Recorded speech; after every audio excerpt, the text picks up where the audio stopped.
എല്ലാവർക്കും എൻ്റെ പുതിയൊരു വീഡിയോയിലേക്ക് സ്വാഗതം. ഇന്ന് ഞാൻ ഇവിടെ തയ്യാറാക്കാൻ പോകുന്നത് സദ്യയുടെ കൂടെ വിളമ്പുന്ന കൂട്ടുകറിയാണ്. സദ്യ സ്റ്റൈൽ കൂട്ടുകറി. അത് നമുക്ക് എങ്ങനെ ഉണ്ടാക്കുന്നതെന്ന് നോക്കിയാലോ. കൂട്ടുകറിക്ക് വേണ്ടി ഞാൻ ഇവിടെ ചേന എടുത്തിട്ടുണ്ട്. 500 ഗ്രാമിൻ്റെ ചേനയായിരുന്നു. അതിൻ്റെ തൊലിയൊക്കെ ചെത്തി കളഞ്ഞെടുത്തിട്ടുണ്ട്. അതുപോലെ 2 ഏത്തക്ക എടുത്തിട്ടുണ്ട്. ഏത്തക്ക ചെറിയ ഏത്തക്ക ആയതുകൊണ്ടാണ് 2 ഏത്തക്ക എടുത്തത്. വലിയ ഏത്തക്കയാണെങ്കിൽ 1 ഏത്തക്ക എടുത്താൽ മതി. ഇതിനെ നമുക്ക് ചെറുതായിട്ട് അരിഞ്ഞെടുത്തുകൊണ്ട് വരാം. ഇവിടെ ഞാൻ ചേനയും ഏത്തക്കയെല്ലാം അരിഞ്ഞെടുത്തുകൊണ്ട് വന്നിട്ടുണ്ട്. ചെറുതായിട്ട് വേണം ഏത്തക്കയും ചേനയൊക്കെ അരിഞ്ഞെടുക്കാനായിട്ട്. ഇതുപോലെ ചെറുതായിട്ടാണ് ഞാൻ അരിഞ്ഞെടുത്തിരിക്കുന്നത്. ഇച്ചിരിയുടെ വലിപ്പമുള്ളൊരു പാത്രത്തിലോട്ട് ഇതിനെ അങ്ങ് മാറ്റുകയാണ്. നിങ്ങൾ ചട്ടിയിലാണെങ്കിൽ ചട്ടി തന്നെ വെക്കുക കേട്ടോ. അതുപോലെ ഞാനിവിടെ കടല വേവിച്ച് വെച്ചിട്ടുണ്ട്. കറുത്ത കടല ഉണ്ടല്ലോ, നമ്മൾ പുട്ടിനൊക്കെ എടുക്കുന്ന കടല. അത് 1/2 കപ്പ് കടല 8 മണിക്കൂർ വെള്ളത്തിൽ കുതിരാൻ വെച്ചിട്ട് അതിനെ ശകല മഞ്ഞൾപ്പൊടിയും ശകല ഉപ്പും കൂടി ഇട്ട് ഒരു 1/2 ഗ്ലാസ് വെള്ളം കൂടി ഒഴിച്ച് ഇതിനെ വേവിച്ച് വെച്ചേക്കുവാണ്. കടല ഇവിടെ നല്ല രീതിയിൽ തന്നെ വെന്ത് വന്നിട്ടുണ്ട്, കണ്ടില്ലേ.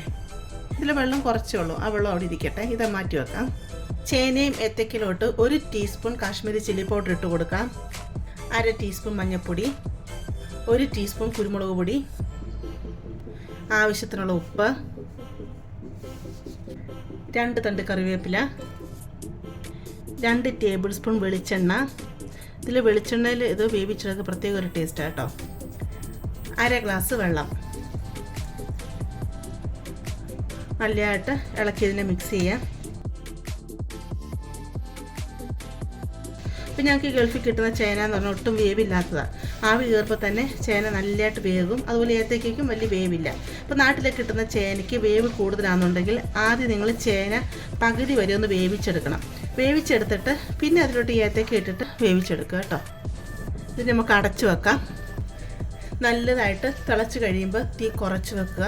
കുറച്ച് വെച്ചിട്ട് ഇതിനെ പകുതി മുക്കാൽ വരെ വേവിച്ചെടുക്കാം. ചേന ഏത്തയ്ക്ക വേകുന്ന സമയം കൊണ്ട് നമുക്ക് അരപ്പ് റെഡിയാക്കി എടുക്കാം. അതിനുവേണ്ടി ഞാൻ 2 ടേബിൾ സ്പൂൺ നിറച്ചും തേങ്ങ എടുത്തിട്ടുണ്ട്. തേങ്ങ അരയ്ക്കാനായിട്ട് അധികം തേങ്ങ വേണ്ട, തേങ്ങ കുറച്ച് മതി. ഇപ്പോൾ നിങ്ങൾ ഒരു ചെറിയ തേങ്ങ തിരുമ്മി എടുക്കുന്നതെന്നുണ്ടെങ്കിൽ അതിൽ നിന്ന് 2 ടേബിൾ സ്പൂൺ അരയ്ക്കാനായിട്ട് എടുക്കുക. ബാക്കിയുള്ള തേങ്ങ നമുക്ക് വറുത്തിടാനായിട്ട് വേണം. ഇതിലോട്ട് 1/2 ടീസ്പൂൺ നല്ല ജീരകം ഇട്ട് കൊടുക്കാം. അകലം വെള്ളം കൂടെ ഒഴിച്ച് കൊടുത്ത് ഇത് നമുക്ക് അരച്ചെടുത്തുകൊണ്ട് വരാം. നല്ല പേസ്റ്റ് പോലെ അരച്ചെടുക്കേണ്ട ആവശ്യമൊന്നുമില്ല. ജസ്റ്റ് ഒന്ന് ചതച്ചെടുക്കുന്ന എടുത്താൽ മതി. ഏത്തക്കയും കായൊക്കെ പകുതി മുക്കാലോട് വെന്ത് വന്നിട്ടുണ്ട്. വെള്ളം കണ്ടില്ലേ, വെള്ളം എല്ലാം വറ്റി വന്നിട്ടുണ്ട്. വെളിച്ചെണ്ണ ഒഴിച്ച് വെക്കുന്നത് കൊണ്ട് അടിക്ക് പിടിക്കത്തില്ല കേട്ടോ. കട്ട് ചെയ്ത് കാണിച്ചു തരാം. കണ്ടില്ലേ, എല്ലാം വെന്ത് വന്നിട്ടുണ്ട്. ഇനി നമുക്ക് എടുത്തു വെച്ചിരിക്കുന്ന കടലയുണ്ടല്ലോ, വെള്ളത്തോട് ഇതിലോട്ട് അങ്ങ് ഇട്ട് കൊടുക്കാം. നമുക്കങ്ങ് ഇളക്കി കൊടുക്കാം. അരച്ച് വെച്ചിരിക്കുന്ന അരപ്പുണ്ടല്ലോ, അതും കൂടെ ഇതിലോട്ടങ്ങ് ഇട്ട് കൊടുക്കാം. മിക്സി കഴുകിയെടുത്ത 1/4 കപ്പ് വെള്ളം കൂടെ ഒഴിച്ചു കൊടുക്കാം. ഇട്ട് നന്നായിട്ട് ഇതിനെ അങ്ങ് ഇളക്കി കൊടുക്കാം.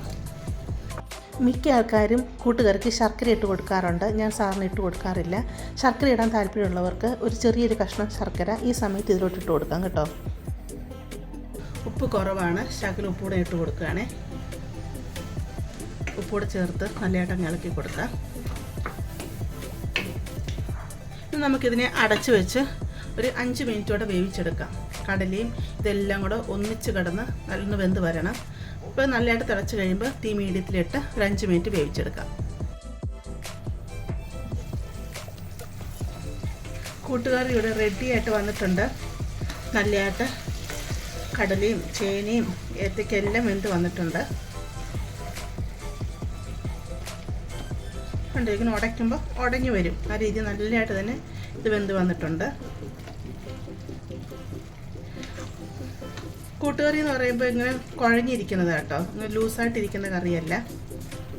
വേണമെങ്കിൽ നിങ്ങൾക്കിത് കുറച്ചൊന്ന് ഉടച്ചു ഇതുപോലെ കൊടുക്കാം. ഇത്തിരി കഷ്ണമായിട്ട് കഴിക്കാൻ താല്പര്യമില്ല എന്നുണ്ടെങ്കിൽ, അതല്ലെങ്കിൽ അങ്ങനെ തന്നെ കഷ്ണമായിട്ട് കിടന്നാലും ഒരു കുഴപ്പമില്ല. ഞാൻ ജസ്റ്റ് ഒന്ന് ഉടച്ചിട്ട് അങ്ങനെ കൊടുക്കുന്നുണ്ട്. ഇവിടെ കഷ്ണമായിട്ടൊക്കെ കിടന്നു കഴിഞ്ഞാൽ കുഞ്ഞുങ്ങളൊക്കെ എടുത്തതും കളയും. അപ്പം ഇങ്ങനെ ഉടച്ചം കൊടുക്കുകയാണെങ്കിൽ അവരത് ചോറിൻ്റെ കൂടെ കഴിച്ചോളും. ഒത്തിരി അങ്ങ് ഉടച്ചെടുക്കല്ലോ കേട്ടോ, കുറച്ച് കഷ്ണങ്ങൾ മാത്രം, ഇത്രയും മതി. കണ്ടില്ലേ, ഈ പരുവത്തിലാണ് കറി ഇപ്പോൾ ഇരിക്കുന്നത്. ഇത് നമുക്കിനി മാറ്റി വെച്ചിട്ട് കടുക് വറുക്കാനുള്ള പരിപാടികൾ ചെയ്യാം. ഒരു പാത്രം ഞാൻ അടുപ്പത്ത് വെച്ച് കൊടുത്തിട്ടുണ്ട്. പാത്രം ചൂടായി വരുമ്പോഴത്തേക്ക് അതിലോട്ട് ഒരു 2 ടേബിൾ സ്പൂൺ വെളിച്ചെണ്ണ ഒഴിച്ച് കൊടുക്കാം. വെളിച്ചെണ്ണ ചൂടായി വരുമ്പോഴത്തേക്ക് ശകലം കടുകിട്ട് കൊടുക്കാം. കടുക് ഇവിടെ പൊട്ടി വന്നിട്ടുണ്ട്. തീ കുറച്ച് വെക്കാം. ഇതിലോട്ട് ഒരു 1/2 ടീസ്പൂൺ നല്ല ജീരകം ഇട്ട് കൊടുക്കാം.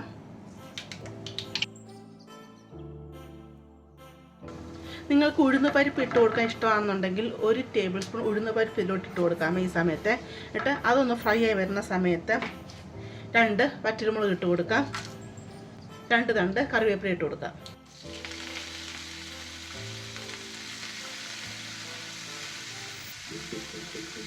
ഞാൻ മുമ്പ് പറഞ്ഞില്ലേ, ഒരു മീഡിയം തേങ്ങ ഞാൻ തിരുമ്മി എടുത്തിരുന്നു. അതിൻ്റെ 2 ടേബിൾ സ്പൂണാണ് അരയ്ക്കാൻ എടുത്തത്. ബാക്കിയുള്ള തേങ്ങയാണ് അത് ഇതിലോട്ട് ഇട്ട് കൊടുക്കാം. നല്ലതായിട്ട് ഇത് നമുക്ക് ഫ്രൈ ചെയ്തെടുക്കാം. ഇപ്പോൾ തേങ്ങ മീഡിയത്തിലിട്ട് കൊടുക്കാം കേട്ടോ. നമ്മൾ ഈ തേങ്ങ ഇതിലോട്ട് വറുത്തിടുന്നതാണ് ഈ കറിയുടെ രുചി. അതുകൊണ്ടാണ് നമ്മൾ തേങ്ങ അധികത്തിൽ വറുത്തിടുന്നത്. നല്ലതായിട്ടൊന്ന് ഫ്രൈ ആയി വരട്ടെ. ഇവിടെ തേങ്ങയൊക്കെ നല്ലതായിട്ട് ഫ്രൈ ആയി വന്നിട്ടുണ്ട്. ഈ ഒരു പരുവം വരെ ആയി വരണം. തീ അങ്ങ് ഓഫ് ചെയ്യാം. നല്ലതായിട്ടങ്ങ് ഇളക്കി കൊടുക്കാം, അതല്ലെങ്കിൽ അതങ്ങ് കരിഞ്ഞു പോകും.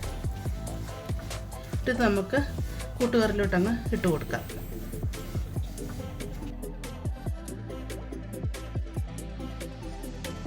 ഇത് നന്നായിട്ട് നമുക്കങ്ങ് ഇളക്കി കൊടുക്കാം.